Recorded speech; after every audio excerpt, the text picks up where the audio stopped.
All right, so hello everybody. This is the Peer2Peer NAEA Museum Education Division Hangout Series, and my name is Julene Chevalier, and I am the Head of Interpretation and Participatory Experiences at the Minneapolis Institute of Arts, and I am filling in right now for Mark Osterman of Vizcaya Museum and Gardens, who's having a little bit of technical difficulty, the joy of living in the modern age, right? So this hangout is about wellness in museums, and we've got a great panel. We've got a whole bunch of folks that I think you can see hopefully at the bottom of your screen. Before we move any further, I want to point out a few things, is that we do want your feedback, we want your ideas, we want your questions, and so we want you to be sure to use the Q&A feature. And so if you are watching in the Hangout, you should have on the left the Q&A option, and then you should be able to type a question. It'll pop up, and then we can address those and be sure to include the topics that are most relevant to you. The other thing is that the peer-to-peer initiative, the Hangout initiative, we are regularly running these on the second Wednesday of every month at this time, which is 12 Central, 1 Eastern. I've recently moved to the Central Time Zone, so I'm getting used to that. And our next one, and I believe the final one for the year, we're going to take the summer off, will be next month. So June will be the last one, and we'll take the summer off, and we'll regroup again in September. So I think that is all I'm going to say right now. Mark looks like he is almost getting on. It looks like we've had a few viewers join since I started that little spiel, so I'm just going to mention again to our viewers that we do want you to ask questions, and you do that with the Q&A app, which is, you can find a little blue balloon that says Q&A over on the left side of your screen, and that should pop up that box over on the right. Type the questions in, and we can see them. So I am going to stop talking for a little bit, and I'm going to see because unfortunately I wasn't ready to facilitate, I'm going to turn things over to you guys, and maybe Lynn, it looks like you might be ready to talk. Sure, I'm happy to start by introducing myself. My name is Lynn Thompson. I'm Associate Educator for Adult and Family Audiences at the Currier Museum of Art, which is in Manchester, New Hampshire. And in addition to adult and family programs, I also oversee and manage the wellness program that we have for staff members at the museum. Great, thank you, Lynn. I'm just actually going to have you guys introduce yourselves. So I'm going to go down my row on the bottom. So Lucas, if you could go next. And you are muted. There we go. Thank you. I'm Lucas Livingston. I'm the Assistant Director of Adult Programs, or excuse me, of Senior Programs at the Art Institute of Chicago. So I manage the educational programming at the Art Institute for the older adult community and adult audiences with disabilities, which largely includes people with Alzheimer's, people with blindness and low vision, the deaf community, and onward. Great, thank you. All right, so I'm going to turn things over to Hope. Would you introduce yourself? Sure. My name is Hope. Can you hear me? Yes. Yes. My name is Hope Torrance, and I'm the School Programs Coordinator at the Lowe Art Museum at the University of Miami. And about 7 years ago, we started an interprofessional, interdisciplinary program that includes medicine, nursing, physical therapy, and psychology. We provide workshops for these students at the museum. All right, great. Thanks, Hope. And I'm going to have Gemma go next if you unmute yourself. So I'm Gemma Man Jonah, and I'm a doctoral candidate in sociology at Northwestern University in Evanston, Illinois. And my doctoral dissertation compares education practices in art museums and botanical gardens with a special focus on programming for visitors with disabilities.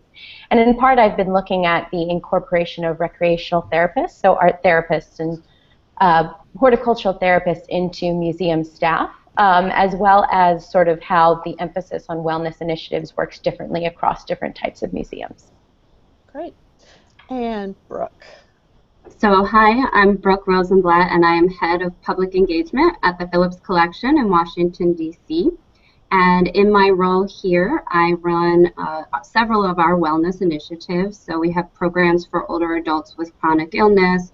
We have programs for veterans who are living in a long-term care facility. And we also have programs for walk-in visitors. So I'll be happy to share some of those today. Excellent. Thanks so much. Again, I'm sorry, I'm going to have to punt, and if somebody would start the conversation off, I'll just follow your lead. I'm happy to kick us off if people would like. The first question that we were going to talk about is just sort of a broad topic of how we each define wellness programs and a brief, quick description of the types of wellness programs that we offer. So I'm happy to start by that sounds great. Talking a little bit about what it is that we do here. When I first read this question about how we define wellness programs, it was really interesting because I immediately started thinking about the definition that we have for our internal wellness program, and I'll talk a little bit more about that. We have a specific mission statement and vision for that program, but really when I first read wellness and how we define that, I think immediately about how we can provide programs that offer healthy living options or opportunities for people. And for me, in my case, I was thinking staff. But the more I started working with this group of speakers, I started to realize that the museum actually offers a few different types of wellness programs beyond just what it is that we do for the staff. We have some one-off programs. So for example, last month we had an exhibition that included a very realistic sculpture by the artist Dwayne Hansen, and the sculpture was of a person that was injecting themselves with some type of drug. It looked like heroin, and the sculpture, a young man slouched on the floor, and we used that sculpture as an opportunity to have a community conversation at the museum around the current drug epidemic, which is happening nationally, but it's a real issue here in Manchester. We're one of the highest states to have a problem with the heroin epidemic in particular, and a really large overdose rate. So we have that as a one-off program that we've done, and then we also have a monthly, the second Wednesday of every month, we do an Alzheimer's Cafe, which I can talk a little bit more about later. But so it was interesting for me to sort of have this original sort of narrow definition of what a wellness program could be at museums, but then realizing there's so many more opportunities. And I look forward to hearing more about those. Great. So who else would like to share their definition of wellness? And well, I'll be happy to say something. I guess to kind of be the devil's advocate in part, I like to say, well, what's not wellness in the context of what we do? That doesn't really enhance the conversation, though.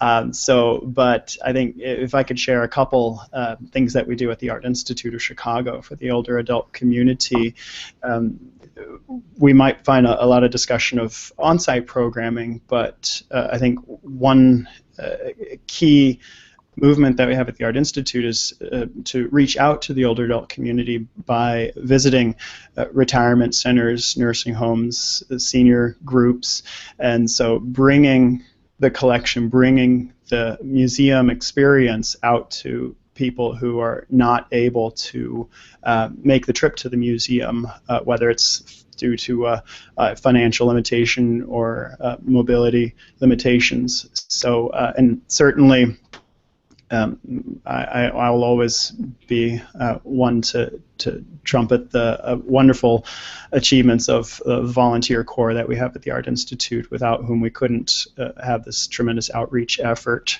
So, so I think in terms of wellness, you can do a lot of that off-site as well by reaching out to the community, and also even for individuals who are perhaps homebound and don't have the means or resources to visit senior centers or don't have that connection, then we work in connection with Mather Lifeway's elder care provider, and so simply doing art-based enrichment presentations over the telephone, so a technology that has a very limited threshold for knowing how to use that, so everybody knows how to use the phone, and then with a course packet they can follow along.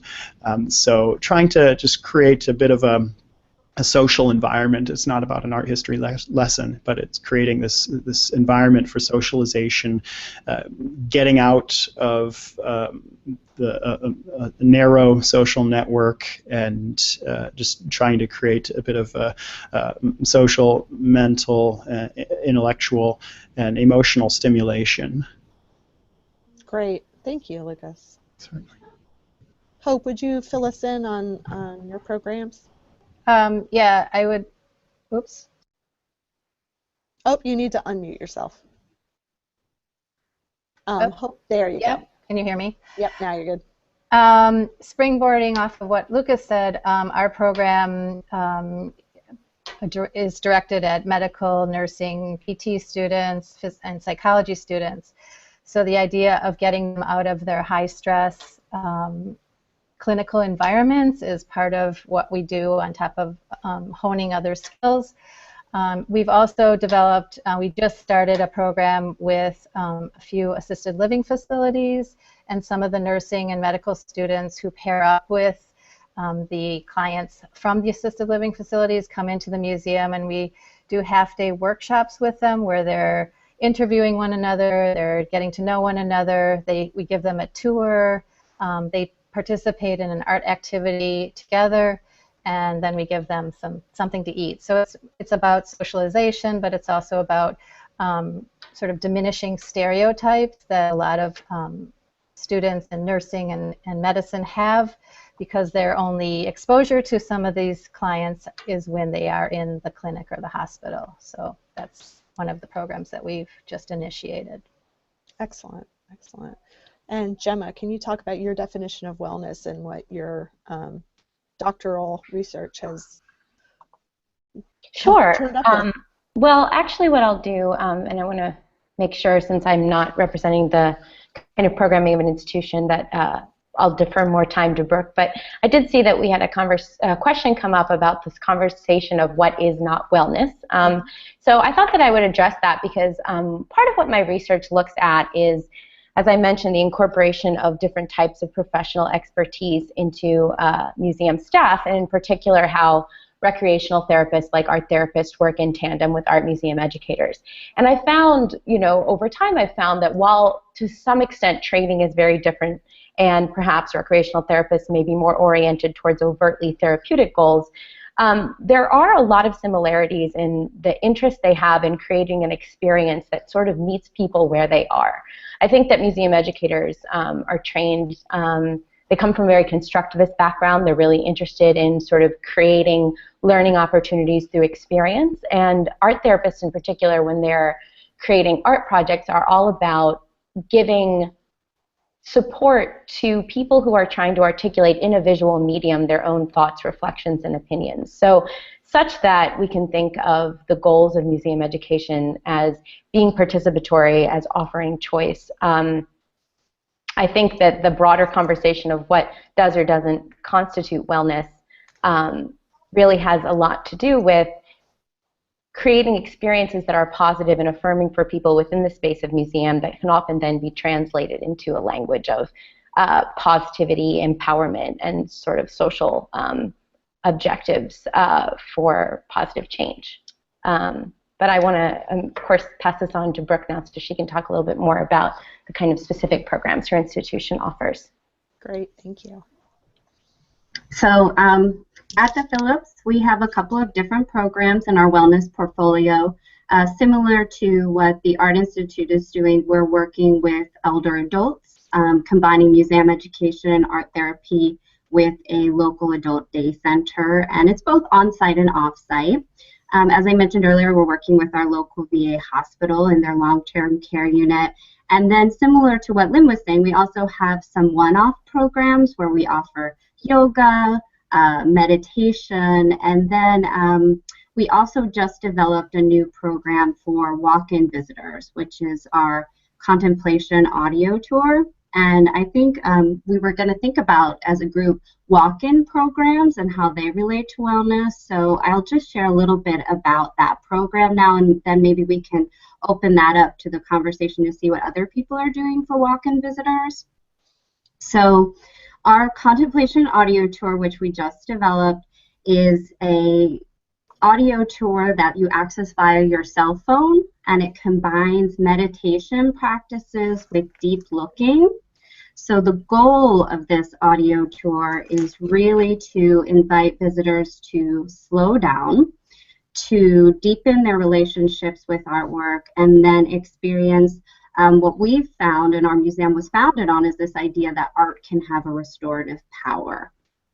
So this tour, the framework for it, each stop really has kind of 3 elements within it. So it has a beginning moment where you do a scan. You check in with your body, you check in with your breath, and you notice how you're feeling in that particular moment. The second portion of the tour is a series of prompts that promote deep looking. So one of the stops on the tour is a room filled with Mark Rothko's work. So during that stop, individuals are encouraged to think about color and the impact on color on how they're feeling. And we also ask people to think about Rothko's fields of color and how the colors interact with one another. And then the third part of each stop of the tour is an invitation. And in that invitation, we ask our visitors to take elements of the experience with them into the outside world. So for the example with Rothko, the idea is to think about noticing the rich tapestry of colors around you in your daily lives. So how this relates to this idea of wellness in museums, we're thinking about just the research that has been done linking meditation and health and the positive impact it can have. So we know meditation lowers anxiety. We know that it can increase focus. And so we've been playing around a little bit here with some ad hoc experiments to see if our tour is having any kind of positive health benefit. We invited some nursing students to take people's blood pressure with their permission, of course, both before and after experiencing the tour, and everyone who consented to do it, their blood pressure did go down. So we're real curious about what other experiments we can do to think about how an art museum experience can impact your health. That's really exciting, Brooke, the idea that you've got some measurable quantitative data to show that that's working in that way. So that notion of the drop-in program, the kind of anyone walking in, and I'm just guessing that the link to that is on our shared document. I don't know. Okay, great. So this would be a good opportunity for me to introduce that.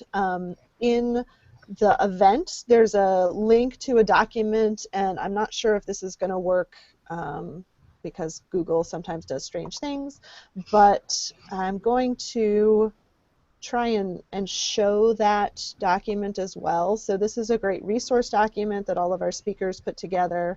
And it has links to a lot of things that will be mentioned today, and it will be a resource that other people can add on to. It'll be a shared Google Doc that will be a living document that people can reference. So I'm going to just again say that I'm really sorry that I am kind of muddling through this facilitation because unfortunately Mark Osterman, who had worked so hard to plan this with Brooke and everybody, is having severe technical difficulties. So our hearts go out to Mark because we know how frustrating that is. And a big thanks to all of our viewers for your patience with us. But Mark has some great notes. So I'm going to ask Lynn that your institution has a really unique approach to wellness in that it's looking inward. It's applying wellness to staff and focusing on the wellness of staff. Can you talk a little bit about that process? I don't know if you feel I've already covered it, but who is facilitating the programs? Are they outside specialists? Are they run by trained museum staff? And how it's going, what's working, what's not? Yeah, so I'm happy to sort of share more of those details. This program is something that started about 9 months ago, and it really grew out of a different sort of task that several of the staff members were asked to complete, and that was a safety and joint loss management manual, which is something that the state of New Hampshire required that we do. So it was this really large committee that was together and working, putting that manual together, and what kept coming up while doing that manual were all of these wellness-related topics, such as how to properly set your chair when you're sitting at your desk, the importance of stretching and not staring at your computer screen for too long. So while that conversation was happening, there was also another conversation sort of outside of that committee talking about ways to boost morale among the staff. And so through those two conversations happening at the same time, and while attending a safety and wellness committee, or conference rather, I'd really gone to that conference to learn what I could add to the safety committee. It became really clear that having a wellness committee would help us sort of continue the work of the safety committee, but then also bridge into how we can boost some of the staff morale. So 9 months ago, like I said, is when we started, and the very first thing that we did was a survey of the staff. We wanted to see if people were even interested in offering one, because why waste our time if nobody wanted us to do that? And it was pretty clear that 98% of the staff were interested, everybody was excited and wanted that. And we'd asked several other questions in the survey about what types of programs they'd like to see, what days of the week would work best for them, at what time. And so sort of based on all of the feedback that we had gotten, we had a goal to set out and do 3 to 4 programs the first 6 to 9 months that we had started the committee. So one thing that we had learned at the conferences that we'd gone to and all the reading that we had done is to start really, really small. So one of the smaller things that we've done, but the most effective things that we've done, is that we've added more water coolers to places that are more easily accessible to the staff, and that sounds so small and minuscule, but the increase in water consumption among the staff is huge. We're constantly changing those water bottles. People that never used to drink water and would defer more to the coffee or a Diet Coke have commented on how much more water they're drinking, which there's so many different health benefits that go along with drinking water. So that was one really small thing.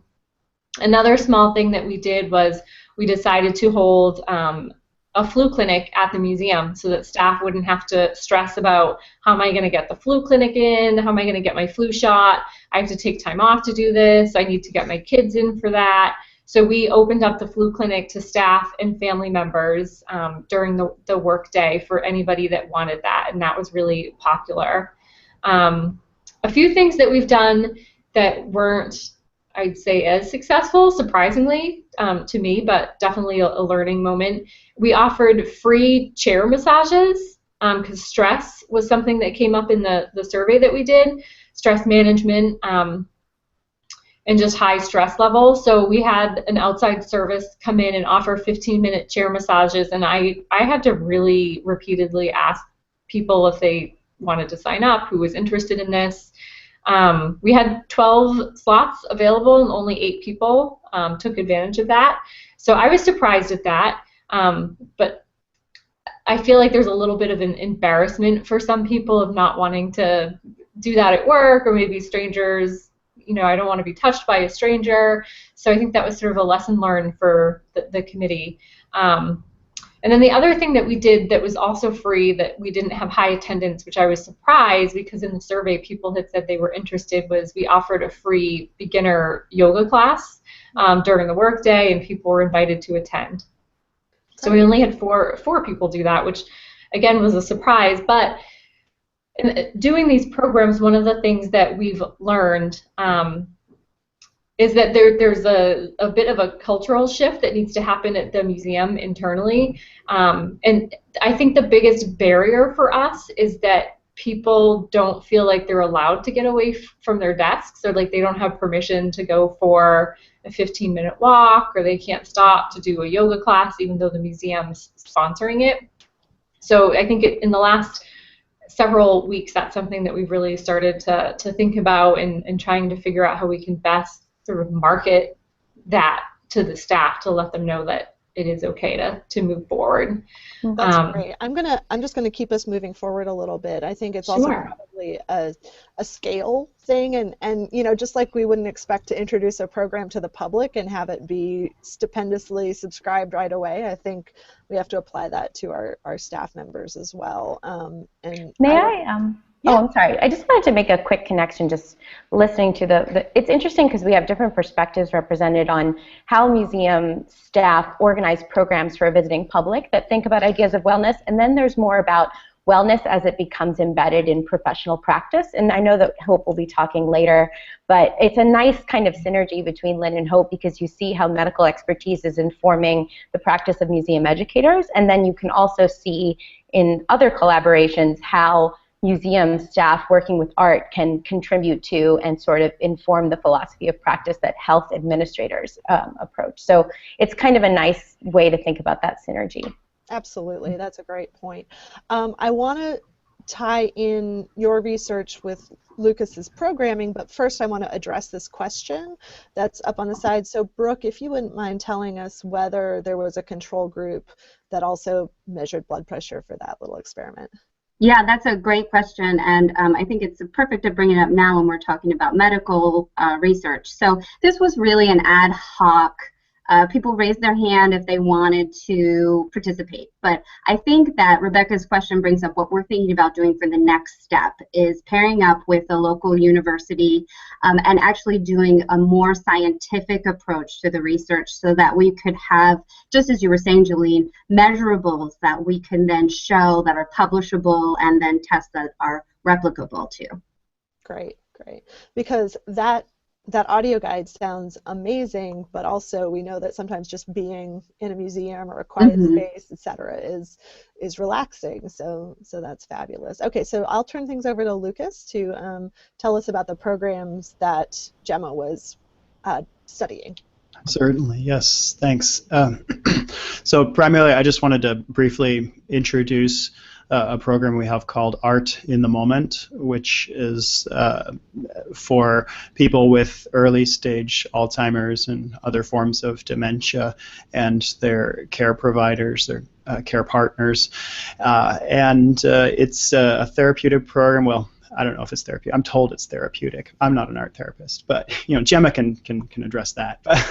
And the program involves groups of individuals coming to the Art Institute for a roughly 45 to 60-minute gallery exploration, looking at maybe about 4 different works of art, close looking along a specific theme, discussion, very discussion-oriented, and then it follows up often with an art-making activity led by an art therapist in a studio environment that relates to the themes explored in the gallery discussion. And one of the main goals of the program, which I think is often a goal of many programs, is to empower the participants. So when dealing with the population of individuals with early stage Alzheimer's, often from the moment of their diagnosis, individuals might systematically be deprived of their decision-making powers and in some respects even their voice. And so coming to this neutral environment with the care partners creates a social dynamic instead of a clinical hierarchical structure. And it then just empowers the participant so that their voice, their interpretations of the works of art have meaning and significance. So also, as with the outreach effort, when we visit different nursing facilities and residences, this also creates a very social dynamic, so that we get anecdotally people who come on the program, maybe a daughter or a son or a spouse will come on the program accompanying the person with dementia, and they'll say afterwards, "Oh, you know, Lucas, that's the most that my mother or my father or my spouse has spoken in the past 2 weeks." So we really try to get them out of their shell and get them interacting, socializing. One quick way that we do that, certainly with strategic questioning, but also sometimes with tactile aids, not just looking at works of art on the wall from a distance, but sometimes getting a little more hands-on. Having something concretely in one's hands can get people a bit more engaged, a bit more in the moment in the practice. And so a strategy we also employ for visitors with blindness and low vision is employing 3D printed objects, sometimes replicas of works in the collection. And so I take every possible opportunity I can to show off our wonderful little donkey-headed or goat-headed drinking cup that we have in the Art Institute. This 3D printed replica. So we have quite a number of different works that we've produced through 3D printing. And so just being able to hold something rather than look at it behind the glass through the case, I think enhances and adds a far greater depth to the overall experience. So, and then Gemma has been doing an ethnographic study of senior programs at the Art Institute, and specifically with Art in the Moment, and so she can tell you a little bit more about what I do wrong. No. Yeah, so my dissertation my research looks at 2 art museums and 2 botanical gardens across New York and Chicago, and the Art Institute is one of my case studies. And to give kind of a broader context to how I'll reflect on art in the moment as it regards this topic today, I think in general to talk about wellness initiatives in museums is to engage in a larger conversation about value. So how museums communicate kind of the meaning and the importance of the collections to which they tend. So I've always been very interested in how wellness initiatives vary across museums, how museums with a large collection of Eastern art approach it differently than with Western art, and how gardens work differently than art galleries. And one thing I found in my research is that people understand the therapeutic value of art and nature very differently. So art therapists, by training, kind of facilitate art making as an expressive practice. So it's a way for people to communicate visually what words don't. And horticultural therapists, so people who are trained in the clinical use of gardening, have a lot of training in how to engage multiple senses and sort of restorative, thinking about Brooke's language, or therapeutic ways. And this has a lot of overlap with the work of museum educators. So art museum educators often encourage people to think about art as an interpretive object to which people bring their own associations, and garden educators encourage engaging nature with multiple senses through experimentation, through play.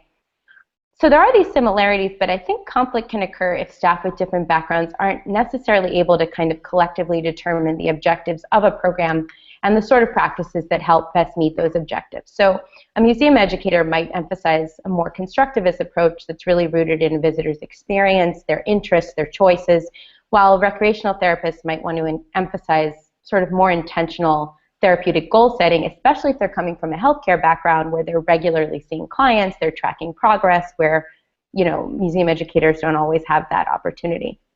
So institutional setting matters for a lot. People expect different things when they go to a hospital than when they're going to a museum. These institutions fill different roles, so this kind of shapes program design. And Art in the Moment at the Art Institute, which I had the chance to explore through my research with Lucas, is a very interesting, and in my research, it's a very unique model because it involves a social service agency, an art therapist, and a museum educator, and they all worked together to collectively determine both the structure and the goals of the program. So this allowed everyone to kind of contribute where needed. So, for example, CJE Senior Life assisted with outreach and participant recruitment, which is often very difficult for museums to undertake. And then art therapists from the School of the Art Institute of Chicago led the art making portion of the program, which is a format that's not often included in adult programs at the museum. So that in itself was also unique. And then the museum educators led the in-gallery portion. So this made for a format that really kind of drew on professional groups' existing strengths and really allowed them to learn from one another. Excellent. So I'm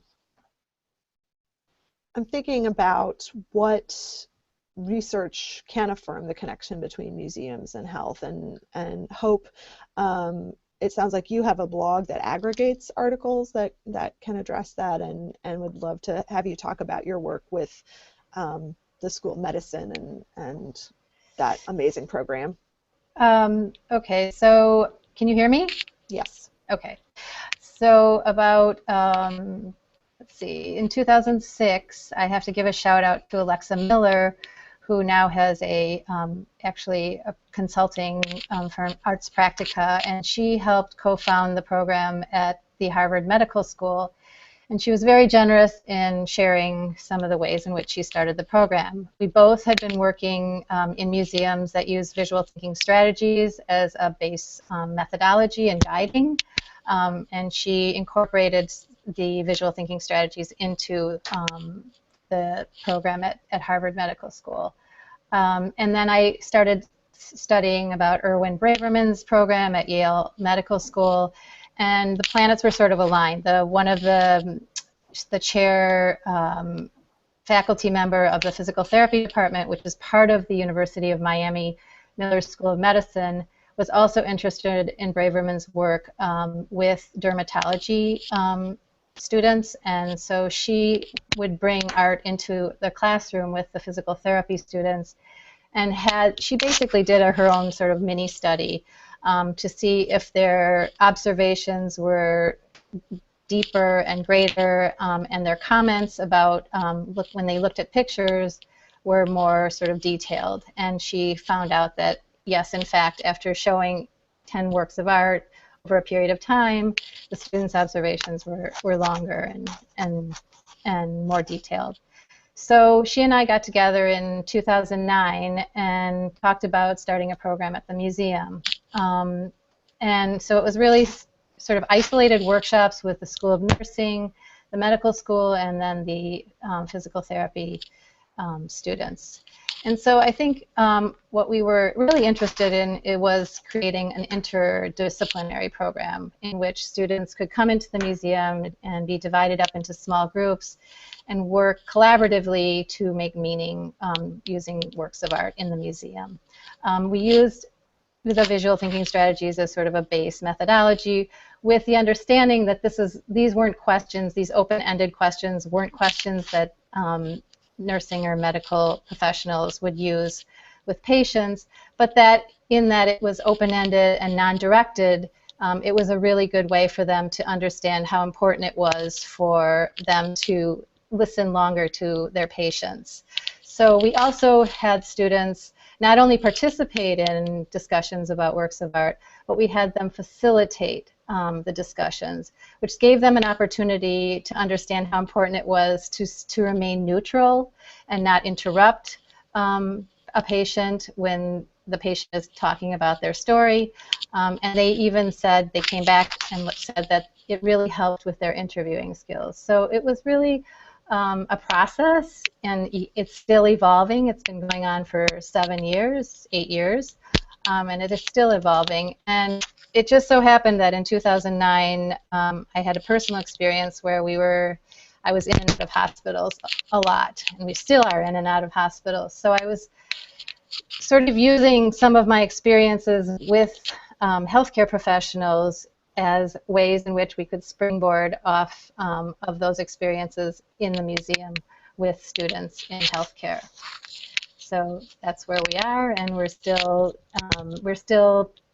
providing isolated workshops. We have a workshop this summer with 220 nursing and medical students. It's part of Patient Safety Week, and they came last year, and it was very successful because there is very little opportunity for students in these different disciplines to actually come together, come into a museum. And part of our focus is really impressing upon them the importance of sort of self-help when you were talking about wellness. Coming into a beautiful kind of safe atmosphere where they can look at beautiful works of art is really important to them, getting out of their, as I said before, their high-stress clinical environments. We also have a very diverse population in Miami. So another goal of ours is to focus on cultural consciousness and cultural awareness. We have people who speak many different languages here. The students who are at the Miller School of Medicine work with the clients and patients at Jackson Memorial Hospital, which is the public teaching hospital. So they're interfacing a lot with this very diverse population. That's excellent. And I think it's one aspect that I think a lot of people don't keep in mind is that nursing students and medical students do not interact very much, and that creates potential for tension and hierarchy in working practice. And so I think programs that bring them together and communicate and enhance that communication in advance is so important. And the nursing school is very hell-bent on doing a research project, which includes medical and nursing students in simulated environments where they're interacting with one another. So that's hopefully going to happen soon. Excellent. I want to make sure we get to some of the questions over here that Kate has been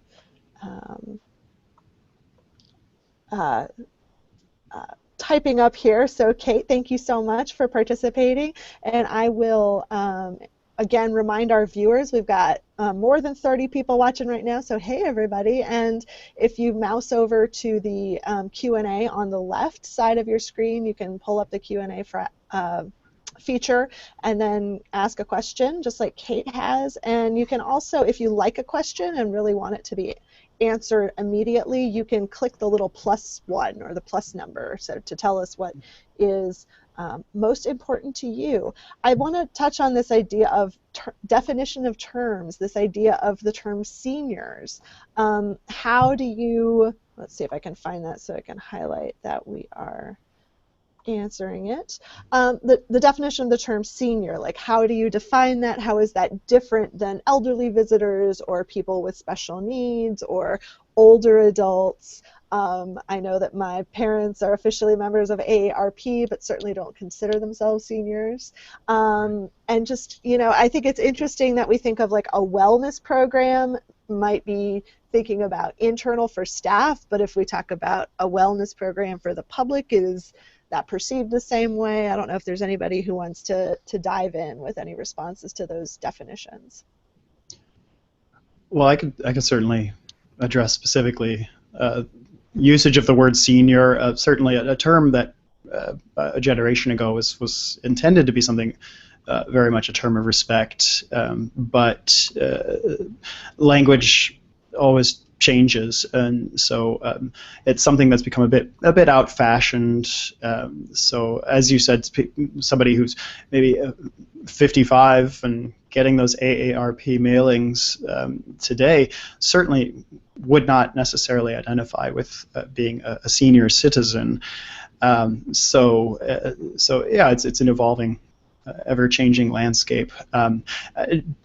Generally, I as a matter of practice, I tend to try to avoid usage of the word senior. I'm sure I'm the first to say, yeah, I slip up. So, but so I don't really distinguish in terms of age. Age alone isn't something that necessarily drives me to distinguish between our audiences once you get into the adult demographic. With Art in the Moment, we have participants certainly under the age of 65 with early onset Alzheimer's who are participating in the program. And certainly a lot of the approaches and techniques that we employ with the Art in the Moment can very readily be adapted to create a very conversational environment and feeling of a safe space among any audience, any demographic. So I don't know if that really gives Kate a satisfying answer, but well, I think it's good to point out that those terms are always changing, yes, and that a lot of people don't like the term senior anymore. I mean, I think another thing for me that comes up with this idea of, you know, labeling various populations, or the fact that for Art in the Moment you do art making with an adult group, which may not be, I don't think many places have, you know, art making as a part of just a traditional, typical adult tour, and I think that's too bad. I think it's interesting how we feel, you know, as a society, that, well, it's good for this quote unquote special population to get this enrichment, or it's a way to tap into things that they can't access in their typical day, but why don't we all want to tap into that? It seems kind of silly and sad to limit it to a special population. And I just wanted to address Kate's other question about Art in a Moment. Is that drop-in, or do people sign up in advance? It is signed up in advance, and we experimented over the past few years with offering Art in the Moment open for individual registration, but we found that it's far more successful if it's groups. So as Gemma addressed earlier, one of the special aspects of Art in the Moment is we work very closely creating a good structure, working with an elder care provider, CJE Senior Life, as well as the art therapist from the School of the Art Institute. So and then CJE, they have the people, they have the transportation, so they bring the groups, and then the art therapist brings a certain expertise, and while then the Art Institute provides another certain expertise. We don't exclusively work with CJE. There are other groups that also participate in the program. So, but in its present stage, it's for group registration. Great. So the program that I had mentioned a little bit earlier, it's the Alzheimer's Cafe that we have the second Wednesday of every month. We don't have as many collaborators. We don't have an art therapist there. It's really volunteer run, and it's run by one of my colleagues in the education department and a couple volunteers. That one's similar in that they're looking at a work of art. It's meant to be really based on having a social event. You're supposed to leave the disease at the door, just come in and have a fun time. That one is drop-in. So I think, you know, different institutions doing similar programs do it in different ways, and that program's been around for a little bit over a year, and when we started, I'd say we had about 8 people on the average, but in the last several months, after we had an article and a paper written about us, we consistently got 20 to 25 people, which is probably just right. Mm-hmm. I think what's so interesting about Kate's question, which dovetails kind of with your comment, Julene, is I think it opens up into larger questions of how museum education departments are organized and why. And they tend to, because their education loosely map onto developmental theory. You know, kids learn differently than adults, teens learn differently than kids, and then there's some intergenerational audiences. But we know that this is mediated by a lot of other different factors: people's familiarity and comfort with museums, how often they go. You know, sometimes a 9-year-old can have just as much to say if they've been going their whole life as, you know, someone who, you know, is in their like late 30s. So one of the things I think that's so interesting about the drop-in model or yoga programs, you know, the Art Institute also has a program that they do, which is very much about meditation and restoration and focused attention, both for members and then more tailored to the collection, the education department, is that choice, thinking about wellness as an objective or an outcome or even a modality that can be available to a lot of different types of audiences, and that can be sort of incorporated into the toolkit of museum education practice. So offering people choice for drop-in programs for the self-guided visitor, but then also more structured opportunities that people can opt into if they feel that it provides them a set of experiences they might not be able to get otherwise. Great. And so I think just to like piggyback onto that of thinking about those definitions and developmental theory, et cetera, if maybe we could have by a show of hands where the programs fall, like departmentally, museum education or public programming, most places public programming falls under education, but not everywhere. Maybe raise your hand if you're in the education department. Looks like everybody. Okay. Does anybody know of any institution where their wellness programs fall outside of education? Probably not. All right. Are there any questions that you all have for each other?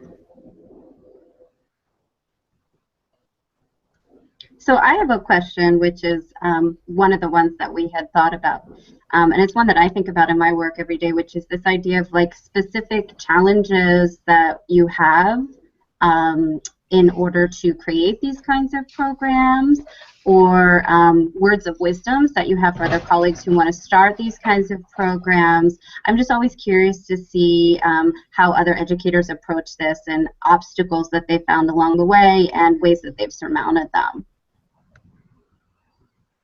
I can kick us off and I think at the same time answer a question it looks like that Melissa has. So I definitely work with a committee. There's a committee of about 10 or 12, and it's staff members from all different departments that work with me to help develop ideas and run the meetings and run the different programs. So that's wonderful. And it's a way for us to sort of hear from across the museum about what people are interested in having. With that said, that's one of our challenges, is that people say they want something, we hear from the majority, and then we offer it and they don't come. So at this moment, I'd say that's the biggest challenge that we have, and really trying to think about how to market that a little bit differently for staff to just get excited, and how can we, sort of going back to this idea of how can we let them know that they have permission, so to speak, to get away from their desk, and that in the long run it makes them more efficient at their job. And I can't tell you how many walking groups that I've gone on where we've actually ended up talking about work and solving a problem, or sort of working through something that's been a sticking point for a while. So it's just sort of how do we continue to maintain the excitement and spread the word for people. Could you tell us how large the staff of the museum is, Lynn? Sure. So it's about 120. 32 of them are full-time. We have a large group of part-time security, and then a lot of part-time art center faculty members that teach studio classes. But the wellness programs that we do are, we hope, they're meant to reach as many of those individuals as we can. That's great. I'll be a voice of keep going, because I think that, that just because people haven't jumped on it right away, it might just be that not quite sure yet.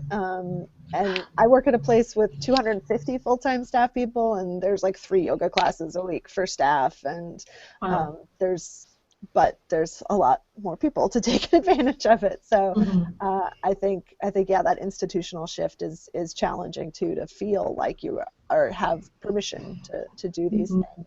I wanted to address Rebecca's point about Hope's blog, and I'm assuming that that's on that document that we shared. So as a message to everybody who's watching now or turned in late, there's a document that's in one of the comments with the event listing for this hangout, and that's a resource with all sorts of links and information that you can check out, explore, and even add to. It looks like we've got about 4 minutes. I want to check our list of questions.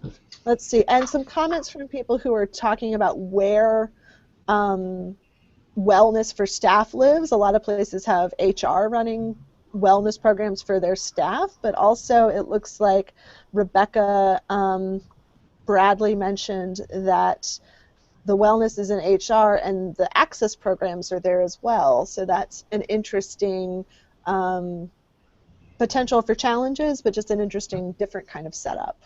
And it also looks like Brooke Evans has noted that there's going to be an issue of the Journal of Museum Education about health and wellness in museums in spring 2016. So clearly a topic that is hot and out and about. Any other people want to address challenges that they're facing or have faced? Or I could just bring up one quick thing. It might be fairly self-evident. However, I think challenges arise when I think we're not leveraging the strengths and the resources that we have.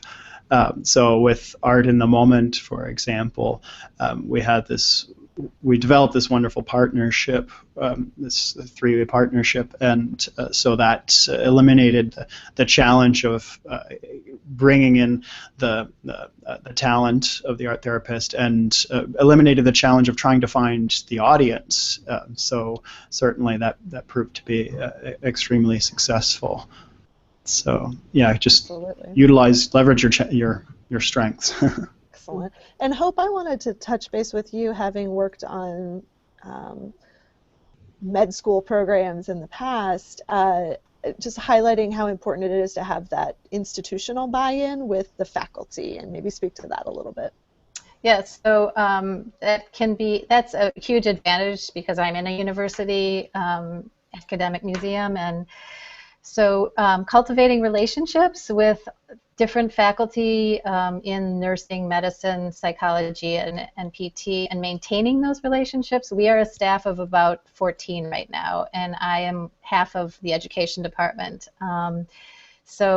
I send them lots of articles. I try and keep up with what's going on in the medical world and education, so I really try and keep abreast, thus the blog. And it's hard because a lot of times faculty leaves, so you have to cultivate new relationships.